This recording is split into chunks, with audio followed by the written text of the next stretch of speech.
श्रावण मासाच्या पावन पर्वात दररोज अनुभवूयात संत साहित्याचे अभ्यासक आणि महाराष्ट्रातील ख्यातनाम व्याख्याते प्राध्यापक शिवाजीराव भुकेले यांचे ज्ञानेश्वरी भावदर्शन, अर्थात ज्ञानेश्वरीच्या सर्व 18 अध्यायांचं सहज सोप्या भाषेत भावार्थ दर्शन तुमच्या आवडत्या आर चॅनलवर दररोज सकाळी 8, दुपारी 1:30 आणि रात्री 8 वाजता सहकुटुंब पाहायला विसरू नका. ज्ञानेश्वरी भावदर्शन याचे प्रायोजक आहेत महेंद्र ज्वेलर्स, राजारामपुरी, कोल्हापूर. पुंडलिक वरदा हरी विठ्ठल श्री ज्ञानदेव तुकाराम. पंढरीनाथ भगवान की जय. माऊली ज्ञानेश्वर महाराज की जय. जगद्गुरु तुकोबाराय महाराज की जय. श्री विनायकं गुरुर्नौमि साखरे नाम विश्रुतम. येषां चरण सानिध्यात् जीवा मुक्ता भवन्ति. साखरे वंश विख्यातं ज्ञानदान परायणं. श्री विनायकं गुरुर्वन्दे भवबन्ध विमुक्तये. ज्ञान प्रताप विलसत वचनामृतंच. अद्वैत भाव पटुता महित बुद्धिरहस्य. ज्ञानेश्वरस्तु भगवान अवतीर्ण एव. श्रीरंगनाथ गुरुराज नमोस्तुभ्यं. श्रीरंगनाथं गुरुराजवर्यं मुमुक्षूणां ज्ञानदानैकदक्षं. प्रभावती क्षेत्रनिवासिनन्तं नमामि वेदान्तमिदं वरिष्ठम्. रामकृष्ण हरी माऊली. भक्तांचा राजा संत श्रेष्ठ ज्ञानोबा माऊलीनं 9व्या अध्यायाच्या निमित्तानं भक्तीच्या साम्राज्यात निर्माण होणारं जे नवनीत आहे त्या नवनीताचं वर्णन अनेक ओव्यांच्या द्वारा करण्याचं काम केलं. नुसतंच वर्णन नाही केलंय हे, तर खरं तर हीच खुद्द ज्ञानोबांची लक्षणं आहेत. काय ज्या भक्तांचं ते वर्णन करतात त्या भक्तांची अवस्था ते स्वतः जगण्याचं काम करतात का असं वाटून जात. जसं की महात्मा नस्तुमाम पार्थ या अध्यायात आलेला भगवान श्रीकृष्णाचा हा जो श्लोक आहे, या श्लोकावर माऊलीनं केलेलं सुंदर भाष्य पहा. जयाच्या आस्थेच्या सद्भावा आतू धर्म करी राणीवा. जयाचे मन ओलावा विवेकाची. महात्मा हा समाजातून फटकून राहणारा कफल्लक कानफाट्या साधू नसतो, तर तो आस्थेनं आणि सद्भावनेनं संपन्न असतो.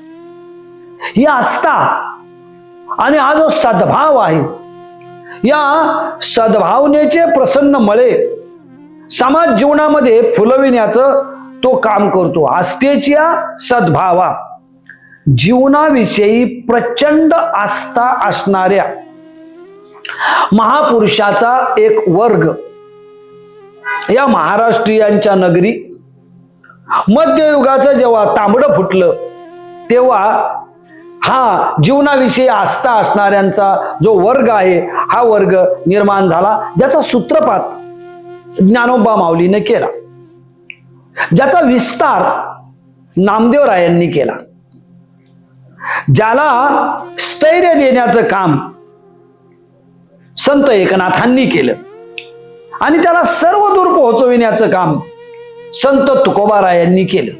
मध्यंतरी आलेल्या या चतुष्टयाबरोबरचे जे 18 पगड जातीतली संत होती, त्या 18 पगड जातीतल्या संतांना तयांचा मेळवून एके ठाई मेळा, त्यांचा एकत्र मेळा करण्याचं काम ज्ञानोबांनी केलं.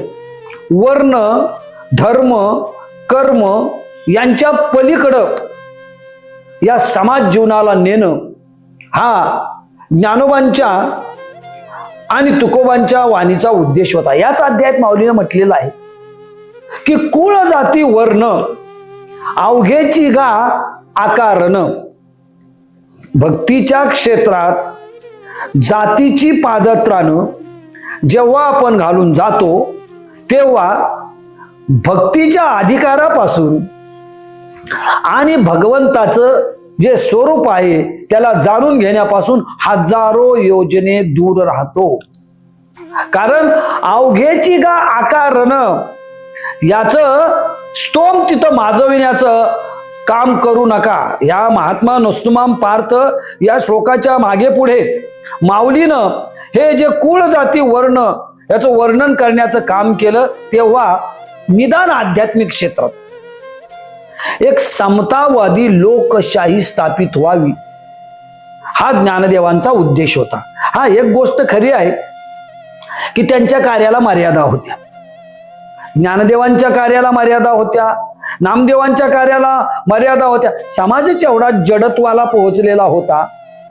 माणसाची ओळख आज आपण जातीशिवाय आणि वर्णाशिवाय करून देत नाही.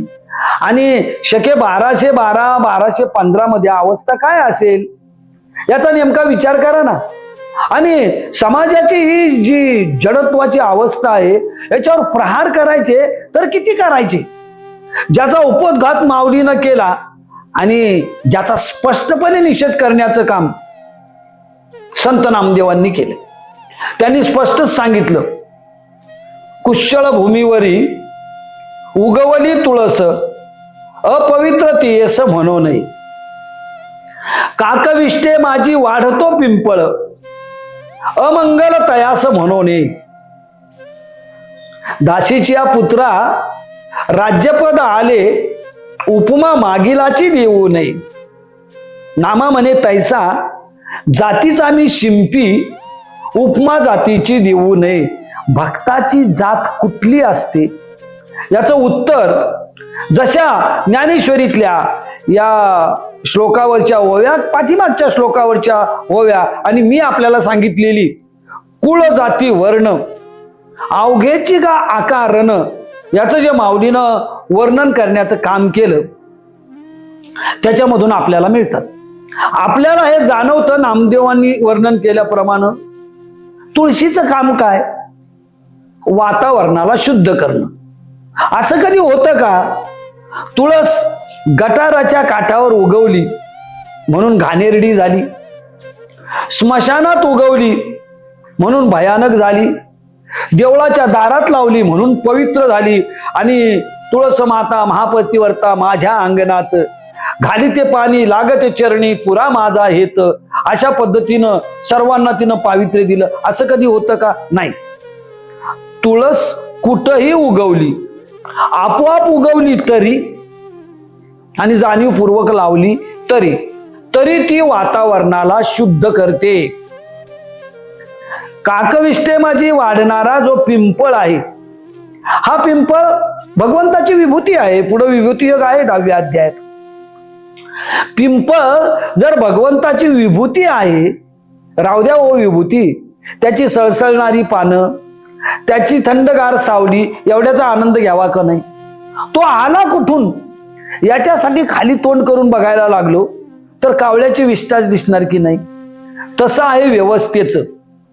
व्यवस्थेमध्ये आज माणूस काय आहे, आज भक्त काय आहे, समाजाच्या ऋणातून उतराई होण्यासाठी आज तो काय देतो याचा विचारच केला जात नाही. हो, तो आला कुठून, त्याचा फादर कोण, त्याचा गॉडफादर कोण, त्याची मुळं कुठली ही शोधण्याचं काम करतोय. एक म्हण आहे की नदीचं मूळ आणि ऋषीचं कुळ शोधण्याच्या भानगडीत जास्त पडू नये.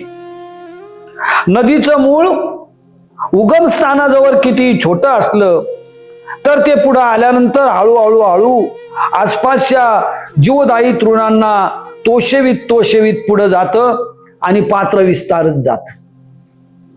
ऋषीचं कुळ जन्मतः कनिष्ठ असलं तर आपल्या कर्तृत्वानं त्याच्यावर मात करून समाजाला श्रेष्ठत्वाच्या एका उच्च अवस्थेपर्यंत नेण्याचं काम तो करतो. आणि असं केल्यानंतर मग ही वर्ण व्यवस्थेची जी पोलादी चौकट आहे, ही चौकट आपोआपच मोडून पडते. या चौकटीला मोडून टाकण्यासाठी माऊली म्हणतात, हे अकारण वाद जे निर्माण झाले, या वादापासून मुक्ती मिळायला हवी. दुर्दैव हे की अशी मुक्ती संत साहित्याच्या क्षेत्रात सुद्धा आज मिळालेली नाही. भक्तीच्या वाटेवर सुद्धा ही जी मुक्ती आहे, ही मुक्ती अजून मिळालेली नाही. ज्ञानोबा, तुकोबा, एकोबा, चोखोबा यांच्याच आपण वर्ण आणि जातीयतेवरून वाद पेटवीत राहिलेलो आहोत. चोखोबा म्हणाले होते, हो कोण तो सोवळा, कोण तो ओवळा, दोन्हीच्या वेगळा विठ्ठल माझा. माझा विठ्ठल तुमच्या सोहळ्यात नाही, माझा विठ्ठल तुमच्या ओहळ्यात नाही, माझा विठ्ठल याच्यापेक्षा खूप वेगळा आहे. पण नाही हो, चोखोबाला पांडुरंगाच्या महाद्वाराच्या पायथ्याशीच थांबावं लागलं. चोखोबाला थेट पांडुरंगाच्या पायाजवळ जाऊन नाही पोहोचता आलं. ज्ञानदेव तसे वर्णानं उच्च होते. पाठीमागे 1-2 ओव्या या वर्णाचं वर्णन करणारही आलेले आहेत. पण ज्ञानदेव उपेक्षितांचे मोरके होते. उपेक्षिताच्या या मोरक्याला उच्चवर्णीय असून सुद्धा आपल्याच वर्णीयांच्याकडून वाळीत टाकण्यात आलं. आपल्याच वर्णीयांच्याकडून अनन्वित यातना देण्यात आल्या. ज्ञानदेवांचा अपवाद वगळला ना, बाकी सगळी माणसं आणि संत समाज पुरुषाची जी उतरंड आहे, या उतरंडीमधले खालचे मडके होते. काही तर फारच खालचे होते, म्हणजे चोखोबा, सोयरा, बंका, कान्होपात्रा वगैरे वगैरे, हे तर सगळ्यात खालच्या पातळीवरचे मडके होते. या मडक्यांना समाज जीवनामध्ये हे जे उपेक्षा आहे, ही उपेक्षा कथन करावी आणि याचा सूर त्यांच्या अभंगात उठला. ही उपेक्षा सहन करत असताना मग तो कधी निषेधाचा सूर असेल, कधी तो विद्रोहाचा सूर असेल, कधी आपल्याला प्रकट करत असताना व्यवस्थेची येणारी ही जी बंधनं आहेत, या बंधनाचा सूर असेल. या सगळ्या बंधनाकडं तटस्थ भावनेनं पाहणारा जो संत आहे, त्याचं वर्णन करताना जयाची आस्तेची सद्भावा, जो महात्मा नसतुमा, महात्मा कुणाला म्हणावा? महात्मा त्याला म्हणावा की ज्याची आस्था ही समाजातला तळागाळातला किंवा शेवटच्या थरातला जो माणूस आहे, त्याच्यापासून अगदी उच्च कोणी असेल तिथपर्यंत आहे सद्भाव.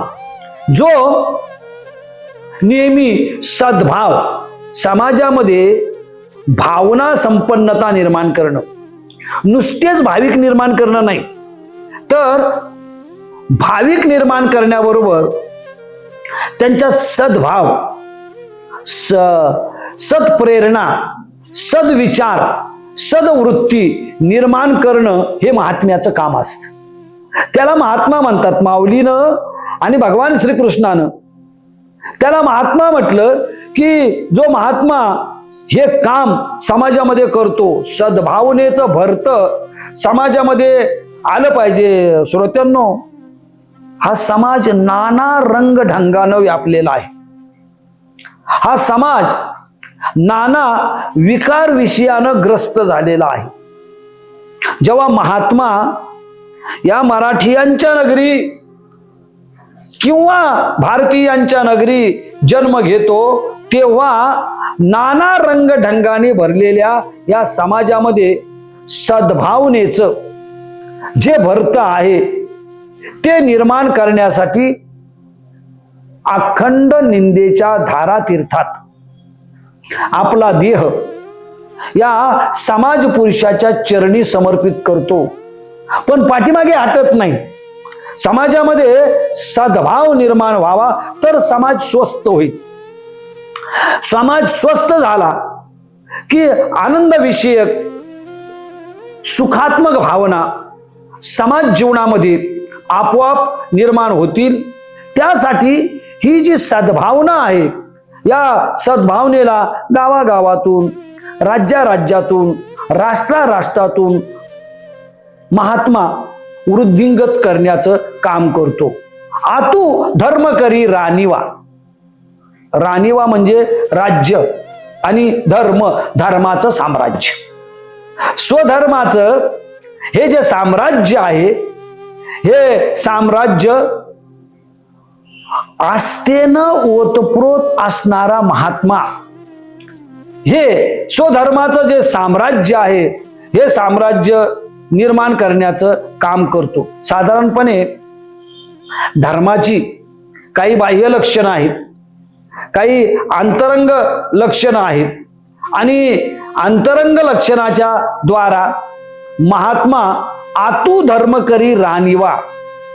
धर्माचं अंतरंग साम्राज्य जे आहे, हे अंतरंग साम्राज्य निर्माण करण्याचं काम करतो. धर्माच्या बहिरंगामध्ये प्रतिमा, प्रतीक आणि धर्माचं जे वर्तमान रूप दिसतं, याला अधिक महत्व दिले जातं. श्रोत्यांनो, आज जे धर्माधर्मामध्ये संघर्ष दिसतात ना, ते धर्माच्या अंतरंगातले नाहीत.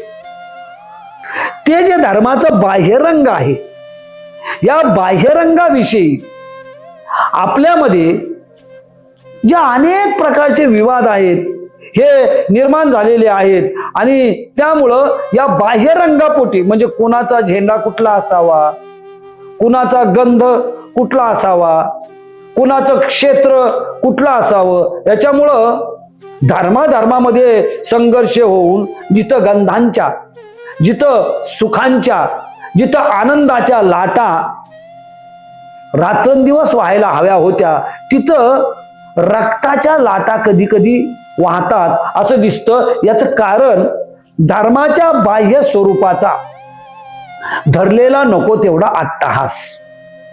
धर्माच्या अंतरंग स्वरूपाचा जर विचार केला तर धर्माचं अंतरंग आपल्याला सांगतं, सहनावतु सहनव भुनक्तु सहवीर्यं कारवावहै तेजस्विवा वस्तुमा विदिशावहै. धर्माचं हे अंतरंग स्वरूप, जे अंतरंग स्वरूप या सर्व विश्वाला आनंदी पाहण्याचं, या सर्व विश्वामध्ये आनंदाचा कंद, जो सत्सुखाचा ठेवा आहे, तो निर्माण होण्याची कामना धर्माचं हे जे अंतरंग आहे, हे अंतरंग करतं. या अंतरंगामध्ये प्रतिमेचा आग्रह नाही.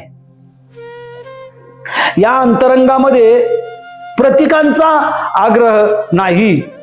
प्रतिमा आणि प्रतीक यांच्या पलीकडं अंतरंगातलं बंधुत्व, अंतरंगातलं विश्वव्यापकत्व, तो धर्म करी रानिवा.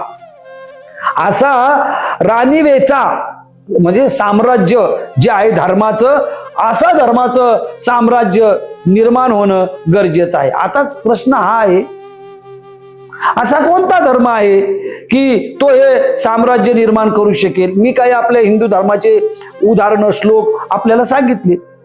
म्हणून तो दुसरा धर्माबरोबर मी बाह्य रूपानं संघर्ष करावा का? मला माझा धर्म हे सांगतो की मी माझ्या धर्माच्या द्वारा या विश्व शांतीसाठी, विश्व ऐक्याचे जे भाव आहेत, या भावासाठी माझा महात्मा प्रयत्न करतो. धर्म करी रानिवा. धर्माचं साम्राज्य निर्माण करतो, जयाचे मन ओलावा विवेकाशी. महत्वाचा संदेश या ओवीच्या उत्तरार्धात माऊलीनं दिलेला आहे. संदेश काय आहे की जो समाजामध्ये विचाराचं साम्राज्य निर्माण करतो, जयाचे मन ओलावा, समाज जीवनामध्ये ज्याचं मन विवेकाचा, विचाराचा ओलावा निर्माण करतं. याचा अर्थ स्पष्टच आहे. भक्ती विचाराची असावी. विचारे खोले पाहिजे. तिकडं महाराजांनी म्हटलंय, क्षणोक्षणी हाची करावा विचार, तरावया पार भव सिंधू. नाशिवंत देह जाणार सकळ, आयुष्य खातो काळ सावधान. संत समागमे धरावी आवडी, करावी तातडी परमार्थाची. तातडीनं परमार्थ करणं याचा अर्थ समाजामध्ये जयाचे मन ओलावा विवेकाशी. समाजामध्ये विवेक निर्माण करणं. विचारी समाजाला भवितव्य असतं. विचारी समाजाचा भविष्यकाळ उज्ज्वल होतो. विचारी समाज दुसऱ्या समाजाचं भविष्य उज्ज्वल करण्यासाठी प्रयत्न करतो. ज्या समाजात विचार नाही त्या समाजाच्या वाटा अंधारात दिशानाशा होतात. ज्या समाजात विचार नाही तो समाज इतर समाजामध्ये आपला अंधकार जो आहे या अंधकाराला निर्माण करण्याचं काम करतो. संतांचं काम आहे समाजात विवेक निर्माण करणं, समाजात विचार निर्माण करणं. समाजात तेढ लावणं संतांचं काम नाही. समाजात वेगवेगळे रंग प्रकट करून रंगारंगामध्ये संघर्ष करायला लावणं हे संतांचं काम नाही. कारण इथं महात्मा म्हणजे संतच ना. या महात्म्याचं वर्णन करताना इथं माऊली म्हणतात की मन ओला, विवेकाचा ओलावा त्याच्या मनात सदोदित पाजरत राहतो. जो जो येईल ना त्याला हा विचार देण्याचं काम करतो. याच श्लोकाच्या निमित्तानं माऊली पुढे हेही म्हणतात की जयाचे चोखट होन मानसी, तो असे क्षेत्र संन्यासी. आता जयाचे चोखट मानसी म्हणजे चोखट म्हणजे चोख, चोख म्हणजे शुद्ध. जयाचं मानस, ज्याचं अंतकरण शुद्ध असतं. शुद्ध अंतकरणानं जो या विश्वाकडे पाहतो तो क्षेत्र संन्यासी.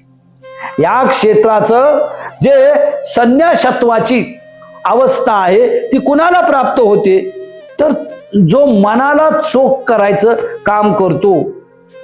मनाची शुद्धता ही महात्म्याच्या दृष्टिकोनातून अतिशय महत्वाची आहे आणि आपल्या दृष्टिकोनातून सुद्धा. हे बघा श्रोत्यांनो, शरीराची शुद्धता आपण दररोजच करतो. शरीर शुद्ध ठेवण्यासाठी अनेक उपकरणं जी आहेत ही उपकरणं किंवा वस्तू आपल्याकडे आहेत. मनाच्या स्वच्छतेचं काय? ही मनाची स्वच्छता करणं हे ज्ञानेश्वरीचं काम आहे. मनामधलं जी किलमिशा आहेत या किलमिशाला दूर करणं हे ज्ञानेश्वरीचं. ज्ञानेश्वरी द्वारा गावोगावी जाऊन मानवतेची भेट निर्माण करणाऱ्या संत सनकादिकांचं हे काम आहे की जयाचे चोखट मानसी, जो होऊन या असे क्षेत्र संन्यासी. जो ज्या क्षेत्रात राहतो त्या क्षेत्राचा संन्यस्त, सर्वांचा न्यास, सर्वापासून बाजूला राहून ज्याचा विचार करतो आणि विचारी समाजाचं भवितव्याची स्वप्न रंगवितो. ज्ञानोबा असा महात्मा, ज्या महात्म्यानं विचारी समाजाची स्वप्न रंगविण्याचं काम केलं. ही स्वप्न सत्यसृष्टीत यावी याच्यासाठी ज्ञानोबांनी काय काय केलं याचा परिचय पुढे जसे जसे अध्याय आपले जातील ना तसा तसा अत्यंत विस्तृत रूपानं हा जो परिचय आहे हे परिचय आपल्याला येणार आहे. तोपर्यंत श्रावण मासाच्या निमित्तानं ही गोष्ट नेहमी लक्षात ठेवूया की जो चोखट आहे, मनानं शुद्ध आहे, ज्याचं मन विचाररूपी ओलाव्यानं संपन्न आहे, जो खऱ्या अर्थाने क्षेत्र संन्यासी आहे आणि जो समाजाविषयी प्रचंड आस्था बाळगून आहे आणि जो स्वधर्माचं आस्थेचं साम्राज्य निर्माण करतो अशा महात्म्याच्या चरणी आम्ही नतमस्तक होऊ.